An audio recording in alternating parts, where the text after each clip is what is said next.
One Piece Chapter 785. Oh boy.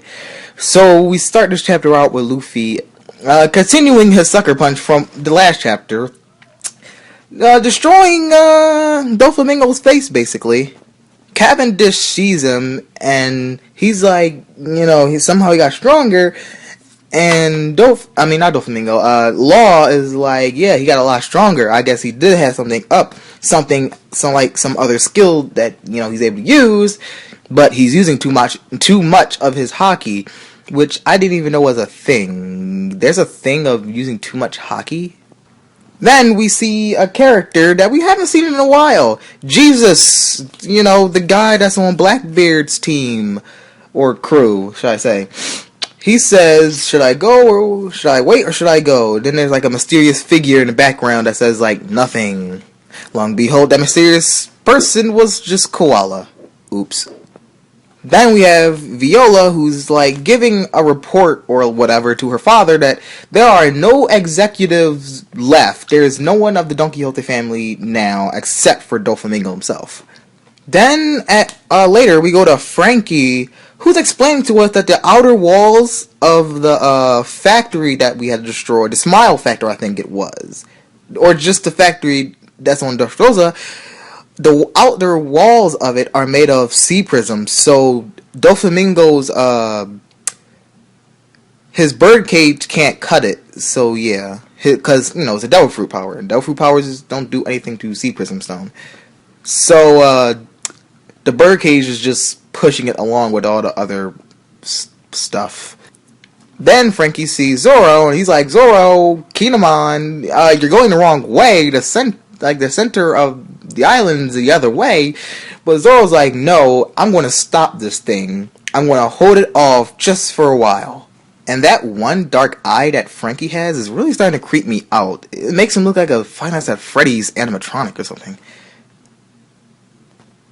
Then we go back to Doflamingo and Luffy, and Doflamingo, finally figures out that, he's Luffy. Well, I guess he didn't figure it out, but I guess he was saying it again, that Luffy's just using his armament haki and his rubber armor to, whoop his behind. Then we go to Luffy, and he says, he can't waste any more time. Fourth gear is, almost about to end. So I guess he has some type of time on fourth gear, like he did with second gear. He couldn't be second gear for too long when he first used it because it tuckered him out. Then Luffy comes at Doflamingo with a Gumu Gumu no double cavalry cannon or something like that. And Doflamingo shoots like strings from the ground or whatever that was. I think it was string. I mean, what else could it have been? So Doflamingo, after the string that he threw from the ground, he says that devil fruits can do like way more than what you think. And he says something, there's like a whole new world or thing of possibilities after the awakening, whatever that is. And that he turns the buildings around Luffy into string and like shoot him at him. And then Doflamingo goes on about this awakening and how it changes you and everything around you. What I want to know is, what is this awakening he speaks of? Do all devil fruit users go through this awakening he speaks of? Then after that, we see like all these people who are like in danger of the birdcage that's going to eventually, probably kill them. There's like an old lady and like her granddaughter just like sitting there because her grandmother can't go any longer, and there's this guy yelling out help because there's like a bunch of hospital patients who, they can't move. And everyone's like yelling and stuff, and then King Riku speaks out to his people over the snail phones. So King Riku says like, everyone's stuck inside of a bird cage, and this is just Doflamingo's idea of an escape game. And the cage is going to constantly get smaller and smaller, and everyone is just now in reality, and this is not a dream anymore. It's never a dream. It's just not a dream. This is reality.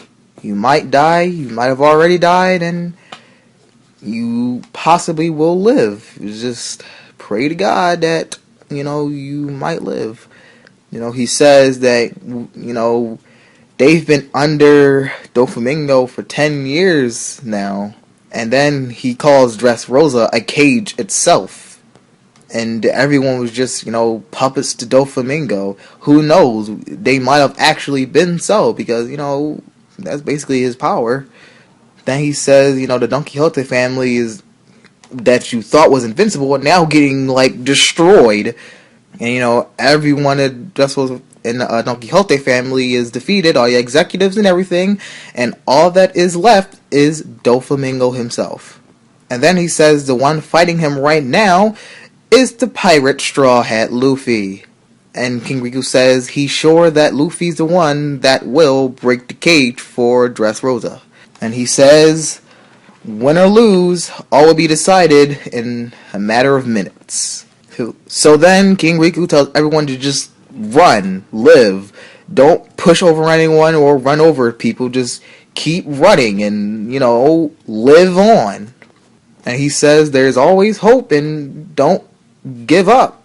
Just, You remember that grandma I mentioned who's with her granddaughter? Well, she got up and she started running at supersonic speeds. And then everyone, they start helping all these sick people and patients and stuff. And they're like, help the sick and save them and stuff. And then I'm guessing this makes Doflamingo mad and angry. So he starts turning the entire town. Yeah, he starts turning all Dressrosa into string. Then Luffy's dodging hits and he goes in for another blow. And he shoots his head out I don't know, some type of jet. I don't know. It's weird. Then I think Luffy says, this is it. Or it was either Doflamingo. I think Luffy said, this is it. He yelled out, this is it! Then he goes in for Gumu Gumu no Leo Bazooka or something like that. And obliterates Doflamingo. And this attack sends Doflamingo flying Mach speeds into the palace, or the plateau of the palace, or whatever that was. But in general, Luffy sent them flying. Boy, has Luffy come a long way.